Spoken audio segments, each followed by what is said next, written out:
Hey guys, it's Steph here. I wanted to highlight for you some of my favorite blooms that are out right now. These are some of those blooms that are going to come out late summer until fall. They bloom for a really long time, and this time of the year flowers are getting a little bit tired. It's been pretty hot, and these ones are just such a welcome surprise, and they're ones that you should put in your garden because I promise you, you cannot fail at growing these. They are so tough. Last year we had a gardening season with incredibly hot temperatures. We set records, and this year it's been much cooler, thankfully. It's been tolerable, it's been really moist, and so they can handle those really hot temperatures, and then this year they're just loving the moisture and the cooler temperatures. So they're really versatile plants, and they're just really easy to grow. They divide super well, so you buy one plant, you can lift them and divide them throughout the years, put them all over your yard. They don't need a lot of water, and they're just really a fun pop-up color. So my Rudbeckia is out. I'm going to start with that one.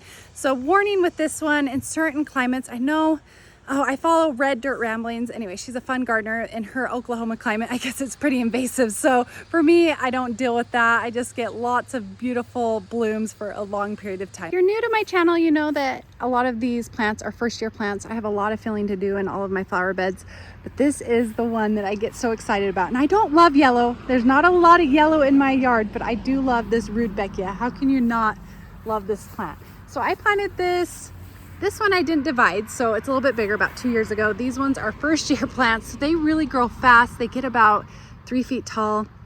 I would say that's about 2.5 feet wide. So I did a huge mass of these. I love the little cone heads, and the bees love it. But this will just bloom for months. So look at that nice mass. I'm actually going to continue the mass and bring some over into this area. And then I've got some nice Caryopteris. This is a snowberry variegated variety that I just divided. I put 3 of them right there. I think that's going to be a beautiful complement. That's more of a bush form, and we'll get beautiful blue flowers when this is out. So look how gorgeous it is. So we've had a lot of grasshoppers this year. There's a little bit of nibbling, but they haven't done too much damage on them, which can be a big problem. Grasshoppers, look at all of those. They're hiding from my chickens. Chickens do work. So I've been really lucky this year.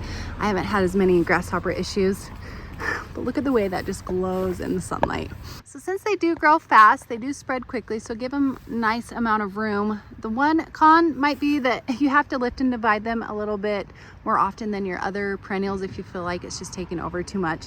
I also love the Rudbeckia because it will leave those seed heads. You can leave them on during winter time and the birds will feed on them, and that provides a lot of interest. Last winter, it brought me a lot of joy, and it was a really long winter last year. It was almost 6 months. It was really cool. Even our spring was cool. And I just saw these cute little birds feeding on the seed heads all winter long, and so it was really fun.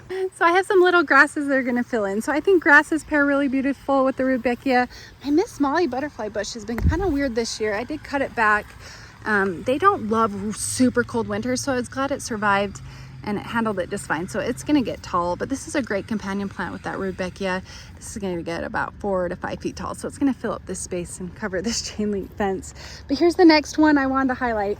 This is the Gateway Joe Pieweed.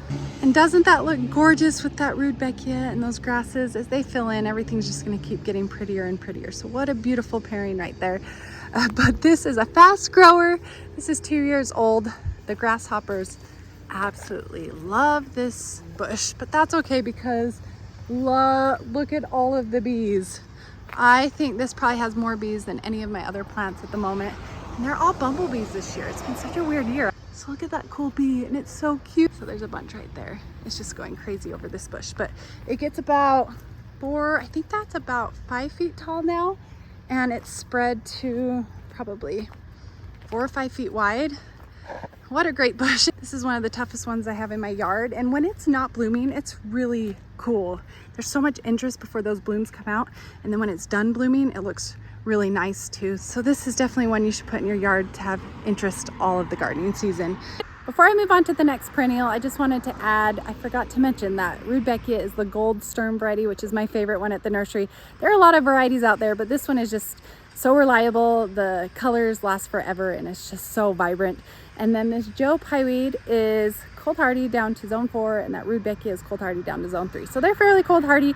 I have noticed with this Joe Pieweed, it did need a little bit of supplemental water. It will let you know when it needs it. It will start drooping, and then once you water it, it just perks right back up. It is quite drought tolerant. I had to jump out of my flower beds. The sprinklers went on. It scared me a little bit.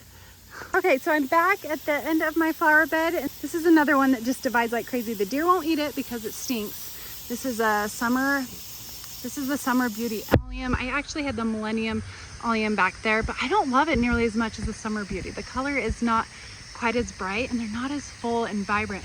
Summer Beauty is much more lush in my opinion. But it was kind of fun to have some different colors at different times, so that came out a little bit earlier. And the Summer Beauty is just popping out right now. And then I actually have some Medusa out in the front, so 3 different varieties. But I do love the texture and just how tough they are. You cannot kill this plant. It's kind of like your iris.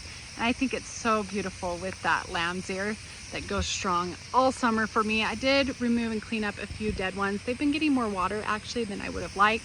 And so they prefer it to be a little bit more on the dry side along with, well, the allium can kind of handle moisture and the drier weather, but my soil is typically really dry. Alliums are just so fun because of the texture, but I love that you can have them pretty much your whole gardening season now. The tall ones that you plant in spring that the deer will not touch, they won't touch these. You get some Summer Beauty ones, and that Medusa variety comes out a little bit later than the summer ones. And then you'll get that nice texture all the way until fall.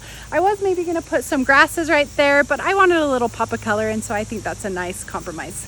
So I actually divided most of these this year. That's another bonus, is they grow really fast. And so they put on a lot of growth. They can be transplanted in the middle of the summer and they'll be fine, kind of like your daylily and irises. And so everything's kind of filling in right here. These are all first year plants. Divided these all just recently. And so right here, I thought this would be perfect. Since I love the Joe Pye weed so much, I'm gonna put 3 of them right here, another one right there, and another one over here, because I think they're all gonna be great together. The coneflower, the phlox, and the liatris that is done blooming at the moment. And I've got some lilies right there, but Joe Pye weed, great for dividing. I'm gonna save a bunch of money, so I'm excited to put them all along this fence. Got all those evergreen trees, so they're gonna get nice and tall, and everything will just commingle really nicely together. But it's putting on so much growth in this 1 year. So I want to show you this coneflower right here. I know I'm getting off on tangents, but this was a tiny little single stem about 2 months ago, along with that one, and they keep blooming. And so I was not expecting that for the first year. So that was all I was gonna do, is highlight those 3 perennials today. I got off on a little tangents, which I always do. I kind of want to show you how everything's gonna come together. So unlike my annuals, that Joe Pye weed gets really tall, but it does not require staking, which is another bonus. And every flower that I highlighted fills in really quickly. And so this area is gonna be full and lush in the matter of 2 to 3 years. So I'm not gonna have to wait very long. I cannot wait to show you the update each year, and it's gonna be absolutely gorgeous. It's already looking pretty, but everything looks so much better when it fills in and is lush. So anyways, I hope you guys like this video. Thanks so much for watching, and I will see you in the next one. Have a great day gardening. I'll talk to you later. Bye.